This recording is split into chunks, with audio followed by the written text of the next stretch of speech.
Assalamualaikum warahmatullahi wabarakatuh. Hamdan wa syukran lillah wa la haula wa la quwata illa billah. Alhamdulillahirabbil alamin. Kali ini saya berkesempatan untuk berbagi dengan teman-teman berkenaan dengan review jurnal internasional yang telah saya buat. Namun sebelum itu, terlebih dahulu saya perkenalkan diri saya. Nama saya Khairil, NPM 17310801006. Saat ini saya sedang menempuh studi di jurusan Psikologi Islam, Fakultas Usuluddin dan Studi Agama UIN Raden Intan Lampung. Jurnal internasional yang telah saya review berjudul Interdisciplinary Approach of Islamic Psychology Literacy in Indonesia, yang ditulis oleh Dede Rosyada, Abdul Mujib, dan Syahida Rena pada tahun 2020 dan dipublikasikan pada bulan Juni 2020. Jurnal ini dilatar belakangi oleh perkembangan literasi jurnal bertema psikologi Islam, banyak menggunakan tipologi dalam mazhab psikologi, diantaranya psikoanalisis Islami, psikobehavioris Islami, psikohumanistik Islami, psikokognitif Islami, dan psikotranspersonal Islami. Disiplin psikologi Islam adalah integrasi dua disiplin akademis, studi, dan psikologi Islam. Ini integrasi menggabungkan dua ilmiah kompetensi. Kompetensi pertama yaitu terkait dengan label Islam yang karakteristiknya melekat pada nama Islam itu sendiri. Menurut Mujib tahun 2019, karakteristik utama nilai-nilai Islam itu yang pertama, doktriner yang diturunkan dari Allah Subhanahu wa taala. Kebenaran itu mutlak dan harus tidak ditolak atau bisa diterima oleh logika. Yang ketiga, universal, validitas tanpa memandang etnis, kelas, status, dan level apapun. Yang keempat atau yang terakhir yaitu masa berlaku yang kekal adalah tidak dibatasi oleh periode atau fase tertentu. Sedangkan kompetensi kedua adalah terkait dengan label psikologi yang menggunakan pendekatan psikofistik atau sains yang memiliki ilmiah empiris dan objektif spesifik paradigma dalam melihat suatu fenomena. Selanjutnya, grand teori yang digunakan di dalam jurnal ini, yang pertama menurut Mujib tahun 2008 memaparkan bahwa referensi tipologis didasarkan tentang pola psikologi Islam.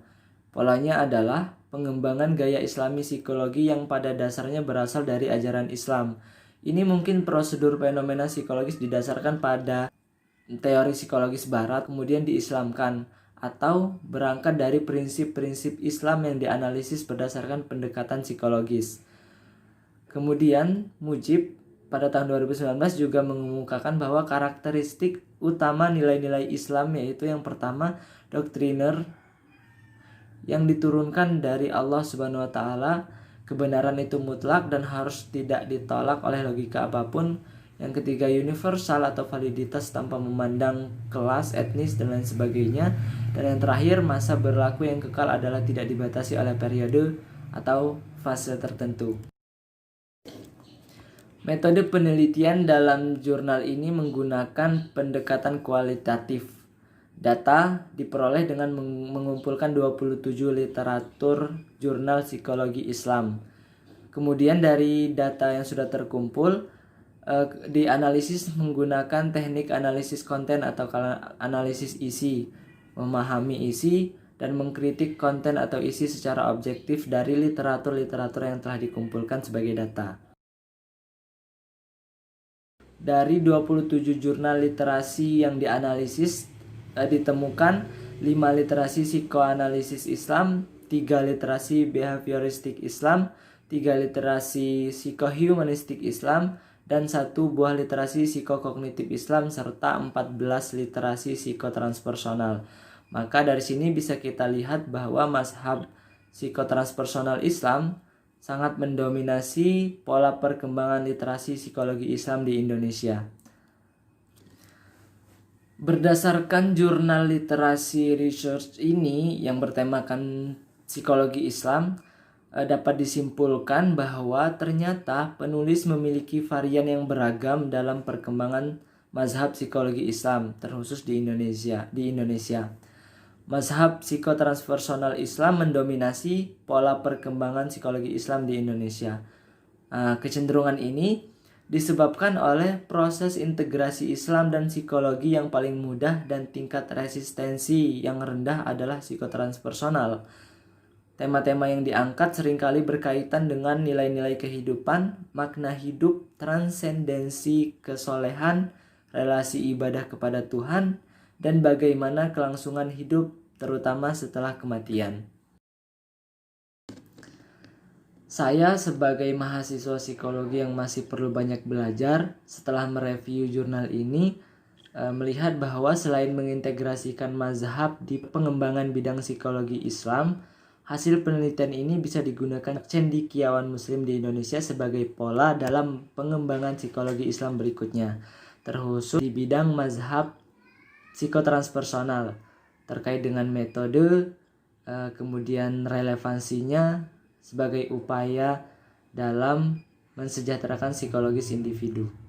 Replikasi jurnal yang akan dibuat berjudul Psikologi Transpersonal dan Relevansinya dalam Menjaga Kesejahteraan Psikologis Mahasiswa Tingkat Akhir.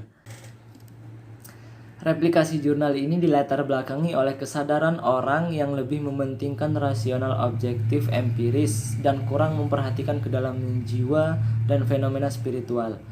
Mereka baru sampai pada kesadaran empiris dan kesadaran rasional. Manusia seharusnya juga sampai pada tingkat kesadaran batin atau tingkat kesadaran spiritual.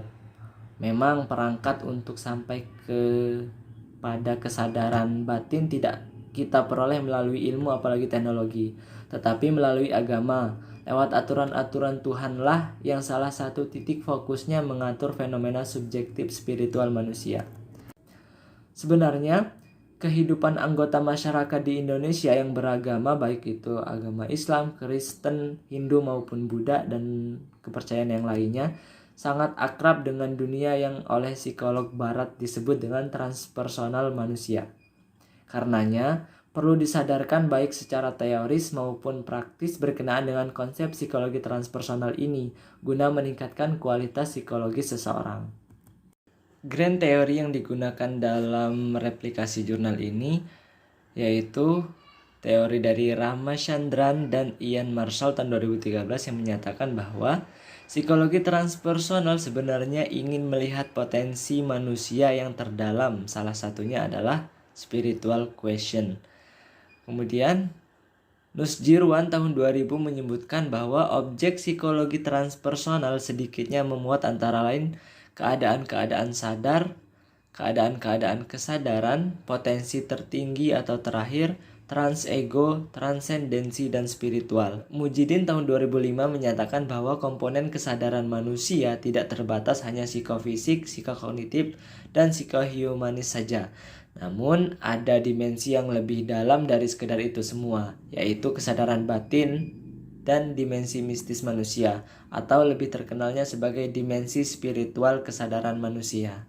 Metode yang akan digunakan dalam penelitian ini menduplikasi metode Rowan tahun 1993, yaitu metode spiritualitas berupa terapi-terapi transpersonal, image work, meditasi, dan doa. Demikian review jurnal yang bisa saya sampaikan. Terima kasih atas semua perhatiannya. Mudah-mudahan kita semua diberi kekuatan untuk terus belajar, untuk terus memperbaiki diri, untuk terus memperbaiki kapasitas dan kualitas diri dengan pengetahuan-pengetahuan yang tidak hanya bermanfaat bagi diri sendiri, tetapi juga bermanfaat untuk orang lain. Terima kasih. Assalamualaikum warahmatullahi wabarakatuh.